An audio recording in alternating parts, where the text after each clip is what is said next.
xibaar yu wér te wóor ca tàng-tàng ba abonnez-vous pour ngeen di mën di jot suñuy vidéo.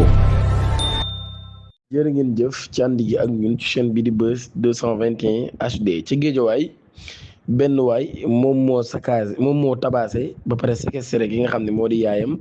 te loolu yi dara waralu ko lu dul copinam ab réalisateur la bu am 37 ans daan nañ koy teg loxo ci Géejawaay par la DIC déféré ko pour violence moom mi nga xam ne moo def lu ni mel. mbir yi mi ngi xew le 16 juin bu ñu sukkandikoo ci Libération dispute bi nga xam daan na éclaté jamono boo xamee ni yaayam bi dëkk premier étage daan na yéeg ci deuxième bi dans l' appartement de son fils daal fay fekk nag ab xale bu jigéen elle a tenté de la faire sortir waaye nag moom mi nga xam ne am na lu ma 30 ans daan nay nag rouiller des coups sa mère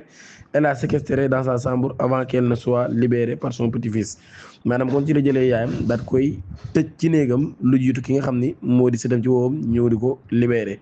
blessé na ko ci loolu yi moo tax mu daal di am ab ITT de plus de 15 jours victime bi nag daan nay dénoncé ay violences répétées face aux enquêteurs le mise en cause daan nay affirmé nag que son acte est dû à l'accumulation de plusieurs frustrations venant de sa mère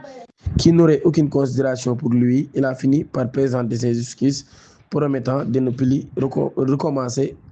jamono ji nag kon nag daal dossier bi mi ngi ci li nga xam ni moo di loxoy procureur ginnaaw bi nga xamee ni moom mii daan nay def lu nu mel muy mbir mu yéeme te doy waar lool xew ci Géejawaay di ñaan ngeen abonné activé cloche notification bi te aimé vidéo bi jërë ngeen